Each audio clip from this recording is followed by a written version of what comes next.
Bienvenue dans Pêche Passion. Rappelez-vous, nous avons eu un très bel été. Que diriez-vous de vous replonger dans l'ambiance de vos vacances en assistant à côté du Tréport à une séance de pêche en surfcasting?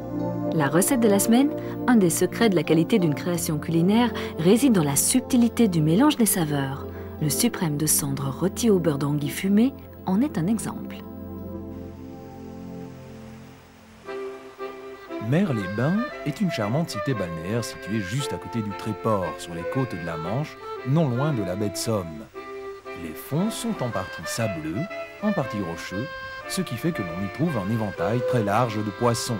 Les traditionnels poissons plats, sols, plis, flets, limandes, des orphies, des dorades, des bars, des truites de mer et bien d'autres, le choix est varié. Beaucoup de pêcheurs pratiquent en bateau sur les hauts fonds ou au-dessus des épaves. Nombreux aussi sont ceux qui aiment pratiquer la pêche du bord dans la vague ou surfcasting.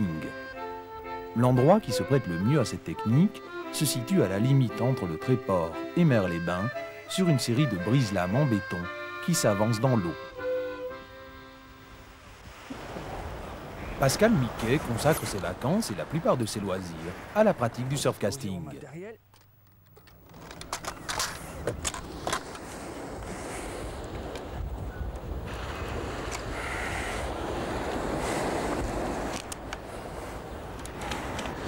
C'est une canne action de pointe, ça nous permet de voir les touches plus facilement. La pêche en surfcasting est une technique qui demande de la rigueur dans la préparation du matériel, mais qui est très agréable et reposante dans sa pratique, qui ne requiert qu'une vigilance constante. Les cannes de surfcasting ont entre 3 et 4 mètres de long. Elles sont à la fois légères et robustes. Les moulinets peuvent contenir plus de 200 mètres de ligne. Ils sont garnis de monofilaments ou de tresses solides. 30 centièmes est une grosseur de fil raisonnable, car il arrive qu'on touche des poissons pouvant dépasser les 5 kilos.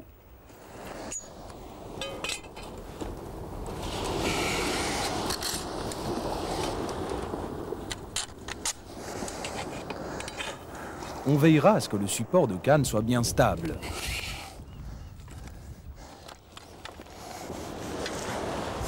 Une fois les lignes en place, l'angle entre le sillon et la ligne devra être proche des 90 degrés, de manière à ce que toutes les touches puissent être facilement décelées.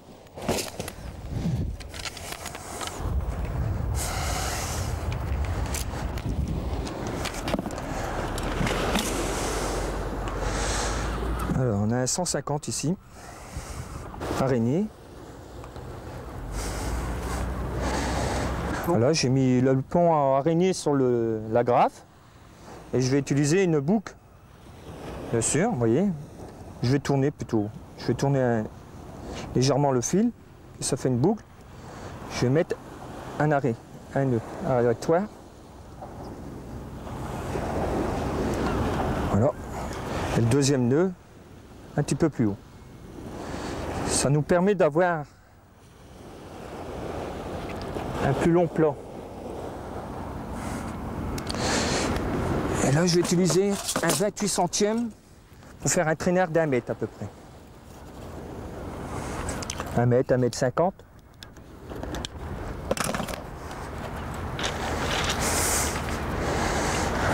Je vais mettre une agrafe. C'est un antivrilleur que je prends pour utiliser d'empêcher que le fil qui tourne.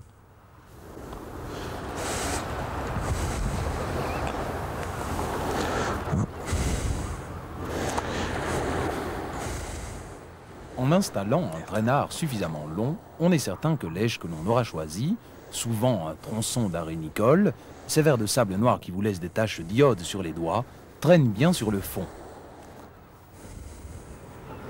Ce type de ligne convient parfaitement à la recherche des poissons plats qui vivent sur le fond et y recherchent l'essentiel de leur nourriture.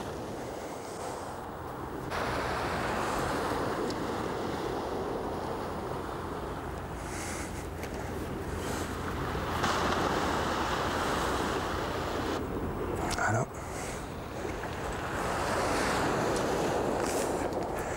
Et là, je vais utiliser un hameçon de 6.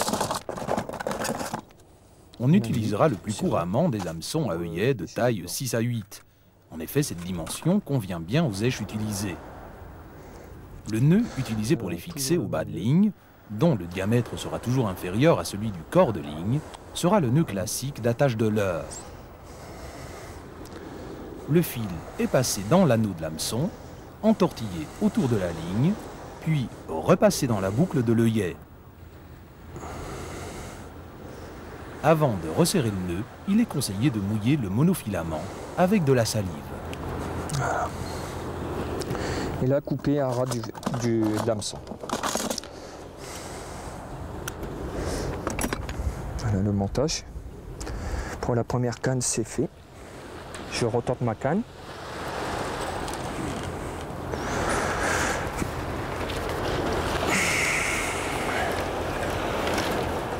Là, le montage au traîneur.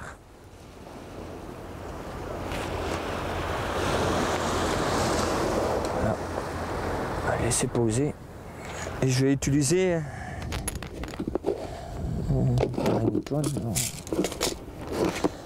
regardez qu'est-ce que j'ai comme verre. Un verre à œil.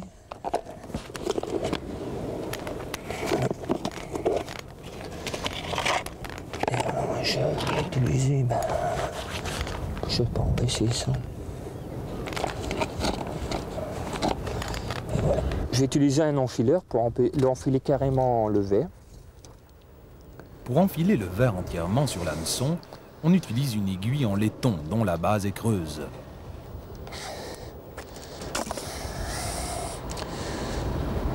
Et je vais l'enfiler pour dire que l'hameçon qui sort sur la tête. On enfile le verre dans toute sa longueur en refaisant sortir la pointe par la tête du verre. Ensuite, on place la pointe de l'hameçon dans le trou de la base de l'aiguille, on tend le fil et on fait glisser le verre le long de l'aiguille puis de l'hameçon jusqu'à ce qu'il ait dépassé l'ardillon de ce dernier. Je passe l'hameçon dans le trou qui est sur l'enfileur et j'enfile mon verre en poussant toujours sur l'avant pour dire que la tête, l'hameçon qui sort sur la tête. Voilà. De cette manière, pour manger le verre, le poisson est obligé d'engamer l'hameçon. Voilà. Une fois la ligne montée, il ne reste plus qu'à lancer le plus loin possible, à poser la canne sur son support, à tendre la ligne et à attendre que les touches des poissons se manifestent par de brusques tirées sur la pointe du sillon.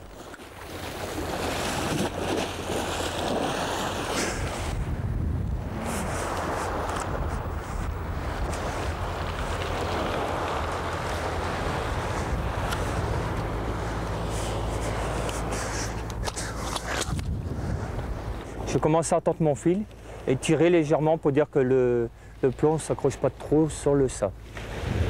Voilà. Apparemment, il a l'air d'être accroché. Voilà, déjà mieux.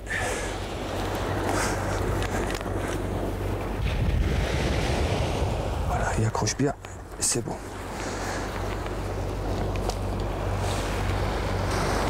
Voilà, et tente toujours la canne. Voilà. On va attaquer la deuxième canne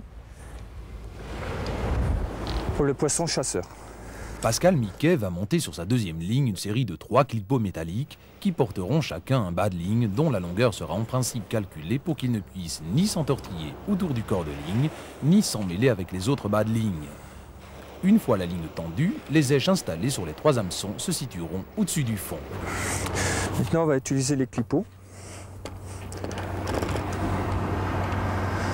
Je vais prendre le premier clipot. Je vais le mettre à peu près à 60, vers 70 cm du plomb. Voilà.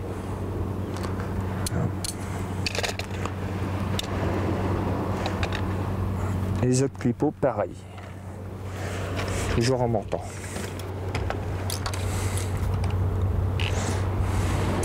Qui me permettra d'aller, quand il va être dans l'eau, d'être plus à la surface.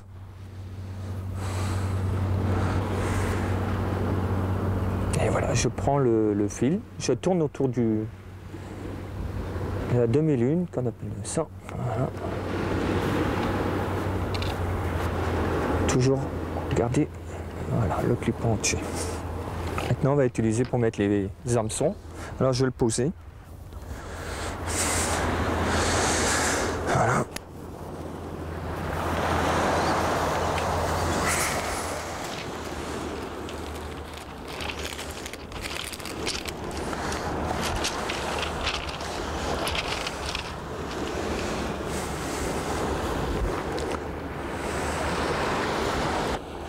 Je passe ma boucle dans le clipot. Je prends l'hameçon dans la boucle. Et je tire.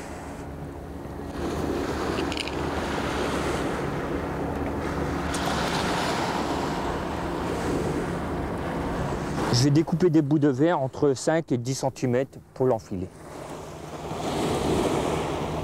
Voilà. J'ai 3 morceaux sans un verre. Largement suffisant. Je vais utiliser un verre et l'enfiler, comme qu'on a fait au premier.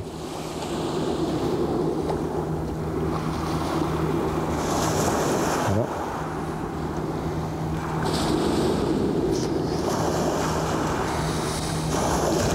Voilà. Le deuxième verre, je prends un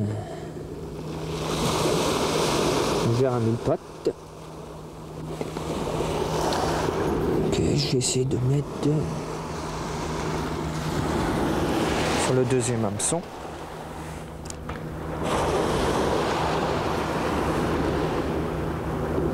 Mais sans l'enfiler ce coup-ci. En faisant des boucles.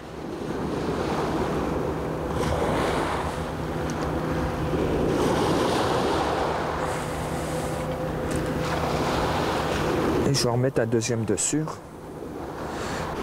Voilà. Et voilà. Là, j'ai un très beau bouquet.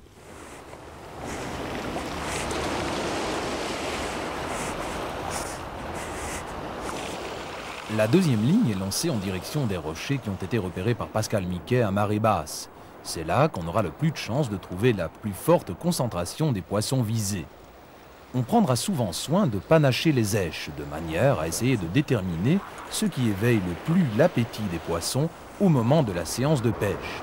Si on constate que les touches sont le plus souvent sur le même bas de ligne, on garnira de la même èche tous les hameçons. Je monte le cup pour tendre mon fil. Et je tends. Et toujours la même chose.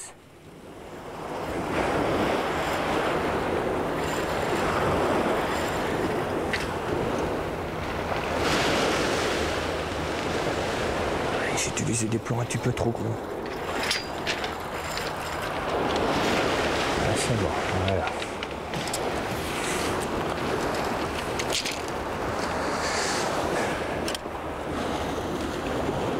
Et voilà. J'ai une canne à droite et une canne à gauche et j'attends. En espérant de faire du poisson. La première touche ne s'est pas fait attendre. Mais, aux surprises, c'est un petit filet qui a été capturé près des rochers, sur le bas de ligne inférieure, dont l'èche devait traîner au ras du fond. Bien, quelque chose qui a tapé dessus. Un plat. Là, le premier plat sorti. J'espérais pas un plat, mais j'ai fait un plat. Voilà. Une petite toutoule en même temps.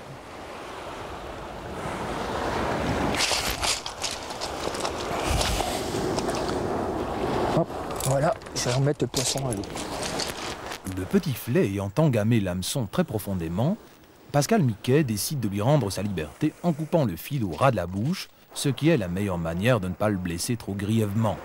Ainsi, l'hameçon sera rapidement oxydé par l'eau de mer et finira par se désagréger sans grand dommage pour le poisson.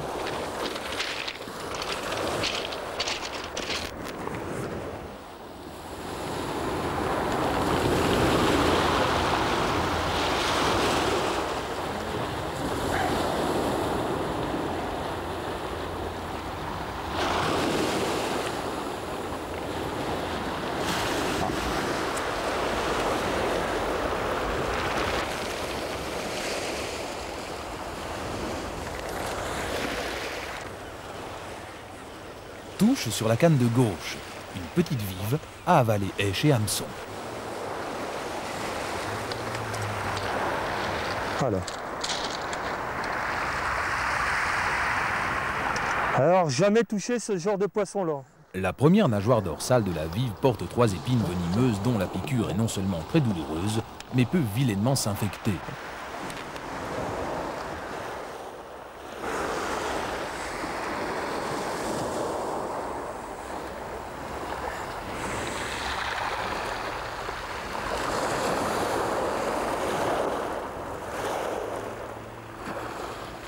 Les petites touches ont continué à se succéder. Souvent, ce ne sont que des crabes qui dévorent des èches sans se faire capturer. C'est pour cette raison qu'il faut relever régulièrement les lignes et regarnir les hameçons.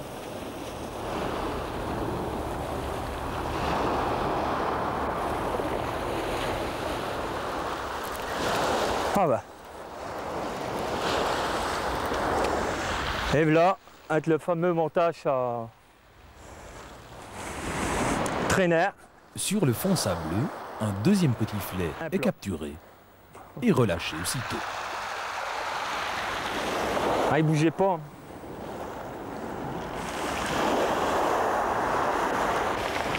J'aurais fait mon possible quand même pour faire du poisson, mais malheureusement, le poisson n'est pas là.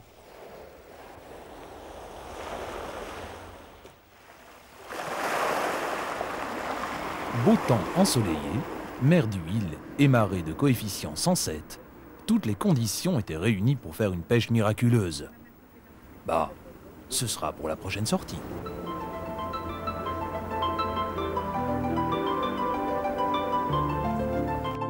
Olivier Provost de l'hôtellerie des Remparts à Péronne aime innover et son suprême de cendre du canal rôti sur lit d'épinard avec sa sauce au beurre d'anguille fumée est une réussite exemplaire. Bonjour, je m'appelle Olivier Provost, je suis chef de cuisine à l'hostellerie des Remparts dans la Somme, à Péronne. Et je vais vous présenter une recette avec un poisson de chez nous qui est le cendre. Ce sera un suprême de cendre rôti avec un beurre d'anguille fumé et des épinards frais sautés à cru. Donc pour cette recette, il nous faut un beau filet de cendre que j'aurais pris le soin de lever, de désarrêter correctement et de gratter la peau, d'écailler. Il nous faut de l'anguille fumée. Donc nous, on se fournit chez un petit artisan qui habite pas très loin de chez nous, qui fait encore ses anguilles fumées à l'ancienne. Il nous faudra du fumet de poisson que moi j'ai réduit. Donc ça, si vous voulez, c'est l'équivalent de 3 litres de fumet de poisson qui ont été réduits à 2 décilitres, ce qu'on appelle de la glace de poisson. Quelques échalotes, le beurre d'anguille fumée, donc qui est un mélange de beurre cru, additionné de chair d'anguille fumée, quelques échalotes pour la sauce, un petit peu de dés de tomate, une petite tomate cerise, une petite pluche d'aneth pour la finition, et nos épinards frais pour la garniture. Un bon vin blanc, ça c'est du Bourgogne à ligoter, pour la sauce, du beurre, du sel, du poivre, et un peu de muscade pour assaisonner nos épinards. 3 échalotes épluchées que j'émince. Donc mes échalotes sont terminées. Je les prends pour les mettre dans ma casserole. Ici. Le Bourgogne.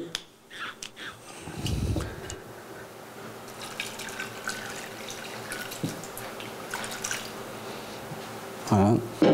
Là, il y en a assez. Ma glace de poisson. Ma glace de poisson.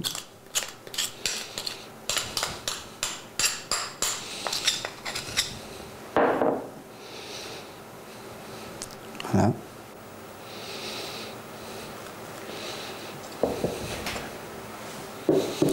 Et je vais mettre tout ça à réduire en plein feu.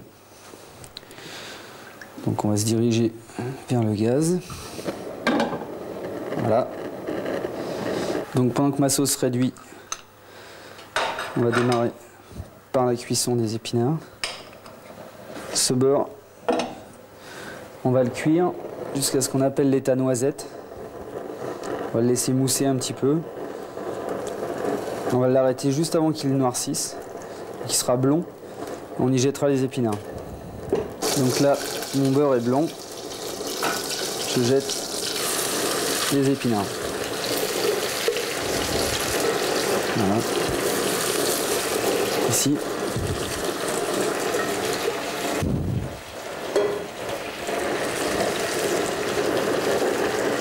Une fois cuit, il n'en reste plus beaucoup. Hein. Voilà. Donc la finition, l'assaisonnement pour l'épinard, poivre, sel,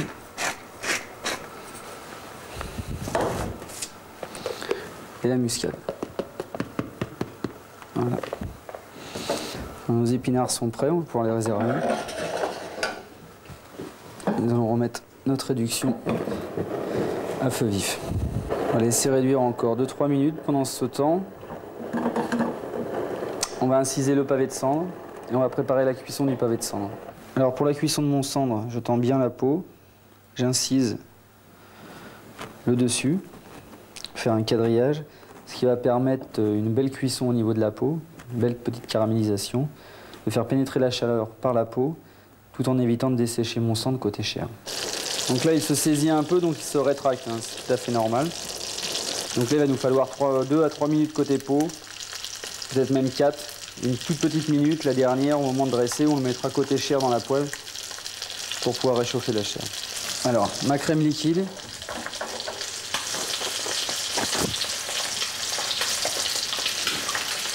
Voilà. Je laisse réduire le temps que mon cendre finisse de cuire. On va finir notre sauce. On va remettre notre réduction en plein feu. Donc je prends mon beurre d'anguille fumé.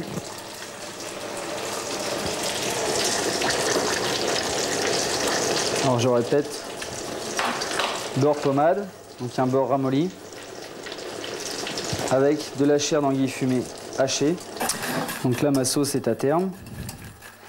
Elle a bien réduit. Mon beurre d'anguille s'est bien incorporé à ma crème. Je vais pouvoir passer cette sauce au chinois.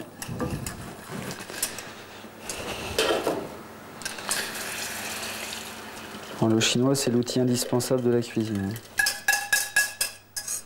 On écrase avec le fouet pour extraire le maximum de saveur. Voilà. J'extrais mes épinards en les pressant un peu avec ma cuillère sur le côté de la casserole pour extraire un petit peu de jus. Voilà. Pose au centre. Donc voilà, mon cendre bien brillant. En biais un petit peu. Donc on a mis les épinards, le cendre au milieu, il ne nous reste plus qu'à mettre le beurre d'anguille fumé.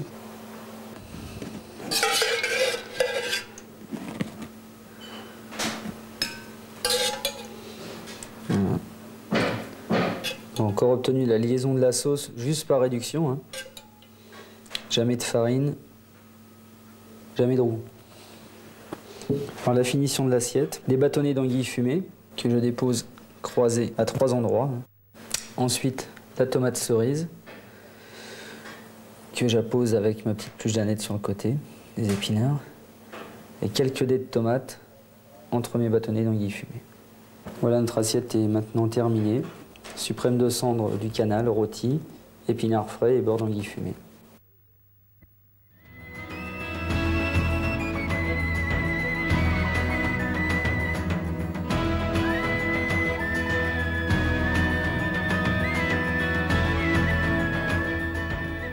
La semaine prochaine, Pêche Passion vous invitera à une séance de pêche à l'anglaise au swim feeder, dans les étangs de la Haute-Somme, une technique à la fois sportive et très efficace. Gardons la pêche!